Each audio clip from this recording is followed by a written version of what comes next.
Hey everybody, welcome to another action-packed, exciting episode of Scotty's Record Shop. Before we get to the subject at hand, which is albums you should know about, episode number 10, I want to say hello and welcome to our new subscribers. We've gained a few every video I put out. I seem to get a few new subscribers, which is wonderful. Slowly but surely this channel is growing. And I say it every video, I know, but it truly does make the old man happy. It really, really does. I appreciate each and every one of you who tune into these silly little things. Alrighty. I'm looking at the screen, and the lighting is really weird. I'm filming this kind of earlier in the morning, earlier than I usually do my videos. And I mean, I'm not exactly high-tech, as you could probably tell, right? I'm just not there yet, and not even sure if I want to go there, because the music is the most important thing.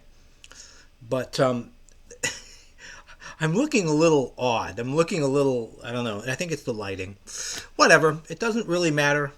Hopefully you're not here for the show and all that. If you are, I'm sorry. Okay.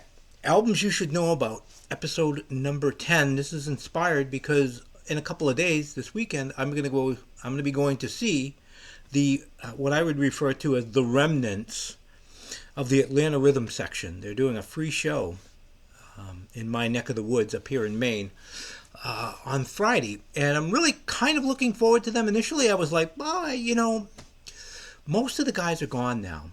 As a matter of fact, oddly enough, the album that I'm going to be doing today, for the albums you should know about, there's not one single member on this album that is still with us today. The producer of this album isn't even with us anymore. The recording studio down in Doraville, Georgia, where this was recorded, has been flattened. I mean, there's nothing left. All we have is the music, which is honestly good enough. God rest the members of this band, But they left some great music. I'm talking about the Atlanta Rhythm section, obviously. The album came out in 1978. It came out in January of 1978. And it is Champagne Jam. This is, I guess, their most popular album. They had two hit singles, two top 10 singles. I'm Not Gonna Let It Bother Me Tonight and Imaginary Lover that came off of this. This was issued, like I said, in January of 1978 on Polydor Records here in America. This album even made it into the top 10. As you can see, I paid many, many moons ago. I didn't buy this when it came out. I bought it in the 80s. It had to have been one of my, in Boston, my Nuggets purchases. It's $1.99. Well worth it. Let me tell you. Atlanta Rhythm section, if you don't know really much about them, they're an interesting band. They're labeled, and I guess kind of rightfully so, as a Southern rock band. I mean, they were from Doraville, Georgia. They were a Southern rock band. They were a Southern band, right? So, Southern rock does not fully encapsulate what this band was about. These guys were very slick. Somebody had written somewhere that they were a more radio-friendly version of Lynyrd Skynyrd. And with no disrespect to Lynyrd Skynyrd, okay, I love Skynyrd. I find their music to be far more complex musically. These guys were great musicians. Before these guys formed the Atlanta Rhythm section, they were all really pro musicians. One of the guitar players was in a band called the Classics 4 in the 60s, Spooky, which is the song they ended up doing as well, and a few other hits as well.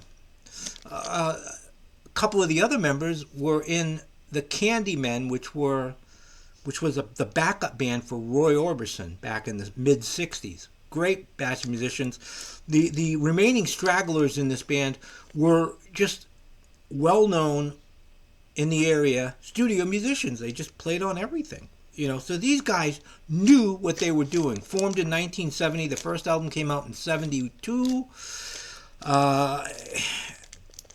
This, like I said, came out in 78. They had finally really reached some fame with the album before this, A Rock and Roll Alternative, which had the single So Into You. That was the single that came off of that.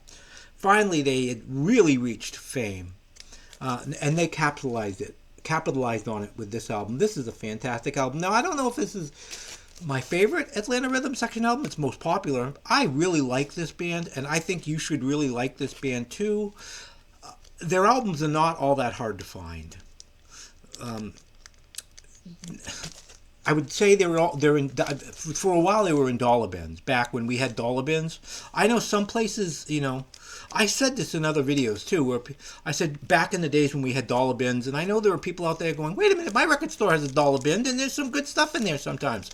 We don't have that here up in Maine anymore, I'm sorry to say. I don't want to say our record stores up here suck. They don't suck. I don't want to bash them.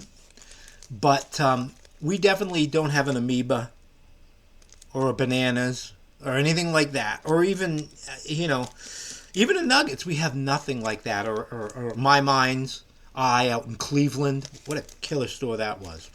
Hopefully they're still around. So you're may have to pay a little more for this. Well worth it. You can stream these albums. I highly recommend you stream this. If you can find this, still, I think it's still on Amazon, but I think now the Amazon sellers are selling it for like $150 or something crazy. But this is the Atlanta Rhythm Section, the Polydor years, which is basically 1974. So it doesn't have their first two albums. 1974 through 80? Yeah, 80. Because they switched to Columbia in 80. This is it's got a nice little booklet. It has little replicas of each album. This is their third album. Third annual Pipe Dream. They always had great names. These are really well done. If you can find this, it's like I want to say 8 CD set? Yeah. And the great thing about this set is that you probably won't be able to see this because I don't have the ability to focus on this. Am I doing this even right? Yes, I am. Pardon me, I'm blind. I really actually am. But the great thing about these discs is there are bonus tracks on here, and I'm a sucker for. I love radio promo stuff, even though a lot of the mono promo stuff by this point in time was called fold downs. Just basically switching the stereo switch to mono, where they weren't dedicated mono mixes. But I still dig those. These discs are full of these things. All of the 45 edits and the mono promotional edits are on these. So really, when you find this, you're getting everything from this period, which is really wonderful. Anyway, if you can find that, grab it. Any Atlanta Rhythm Section album in the 70s, early 80s is great. Even the later stuff where they were kind of not the same band, kind of the band that I'm going to see, is still good stuff. They're a damn good band. And, okay, so albums you should know about, episode number 10. Champagne Jam, by the way, killer song. It's a great album. Albums you should know about, episode number 10. Atlanta Rhythm Sections, Champagne Jam. Alrighty.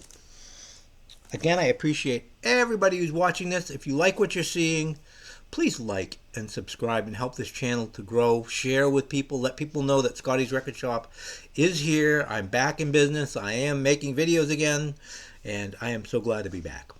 Okay, kids, until next time, peace and love.